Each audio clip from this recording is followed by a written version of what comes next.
Bonsoir à tous, heureux de vous retrouver. Alors ce soir, toujours dans le cadre de l'étude des ondes mécaniques progressives périodiques, je vais vous proposer deux exercices.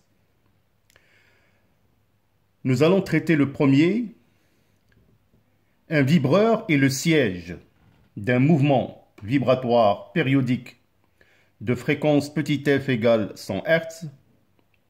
Les vibrations qu'il crée se propagent le long d'une corde élastique à partir de son extrémité S, avec la célérité V égale 8 mètres par seconde.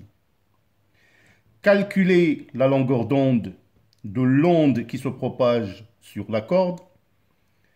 Comparez le mouvement de la source vibratoire,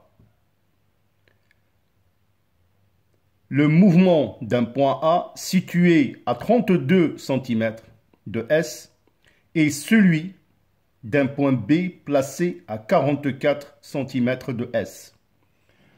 Alors je vous conseille toujours de relire l'énoncé de l'exercice avant de passer à la correction.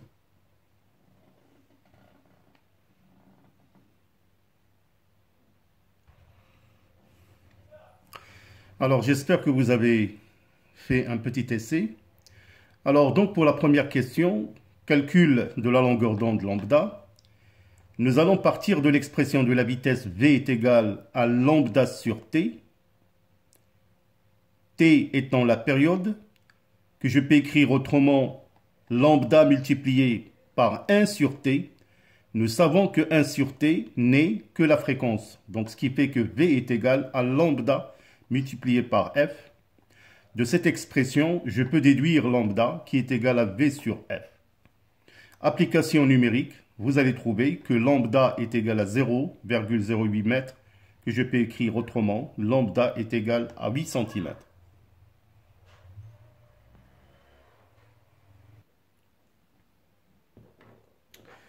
Alors pour la deuxième question, comparaison du mouvement de S avec le point A, on a la distance SA est égale à 32 cm.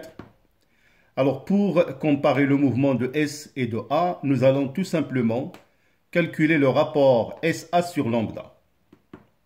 Alors SA sur lambda, application numérique, c'est 32 sur 8 qui est égal à 4.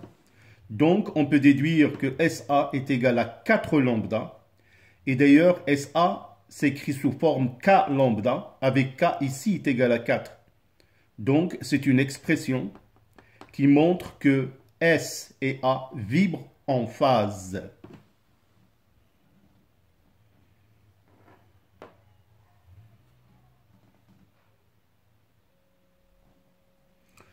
Alors de la même manière, nous allons faire la même procédure concernant la comparaison du mouvement de la source S et du point B, sachant que SB, la distance est égale à 44 cm. On calcule le rapport SB sur lambda. Alors, SB sur lambda, c'est 44 sur 8, qui est égal à 5,5, que je peux écrire autrement. SB est égal à 5,5 lambda, qui est égal à 5 lambda plus lambda sur 2. Donc, ce qui fait que les points S et B vibrent en opposition de phase.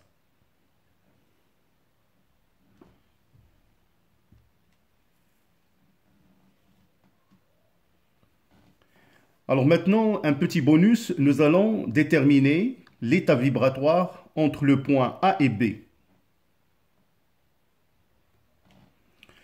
Alors donc, un petit bonus concernant l'état vibratoire entre le point A et B. Nous avons déjà les distances SA, que je note D1 est égal à 32 cm, SB, D2 qui est égal à 44 cm. Donc, la différence de distance pour trouver AB, la distance AB, c'est D2 moins D1 qui est égal à 12 cm. De la même manière, on va établir le rapport AB sur lambda, 12 sur 8 qui est égal à 1,5. Donc, AB est égal à 1,5 lambda.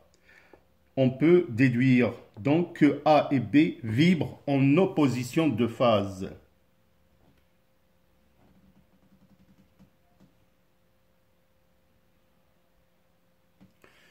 Alors donc, je vais vous proposer un deuxième exercice que nous allons toujours traiter ensemble dans cette capsule.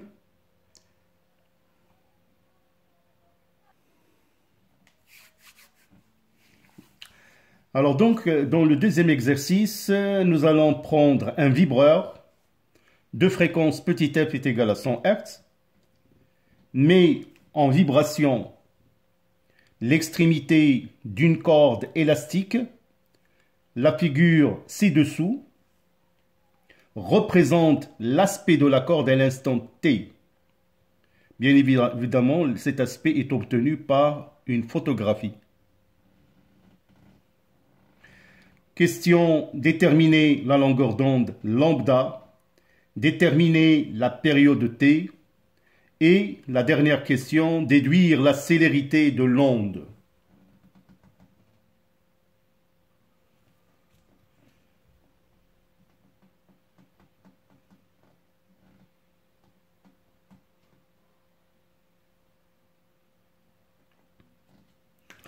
Alors pour répondre à la première question, détermination de la longueur d'onde lambda, bien évidemment, on va le faire graphiquement.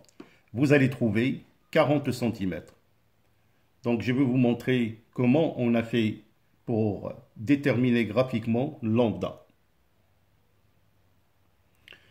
Alors donc pour déterminer lambda, bien évidemment, nous allons choisir sur l'échelle des valeurs qui permettent de déterminer lambda.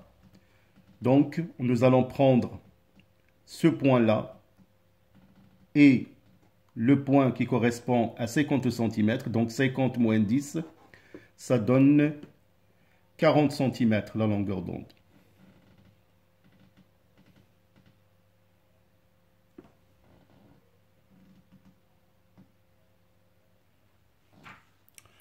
Alors, détermination de la période. Dans l'énoncé de l'exercice, on nous a donné la valeur de la fréquence. Nous savons que t, la période, est égale à 1 sur f. Donc, application numérique, vous allez trouver que t est égal à 0,01 secondes.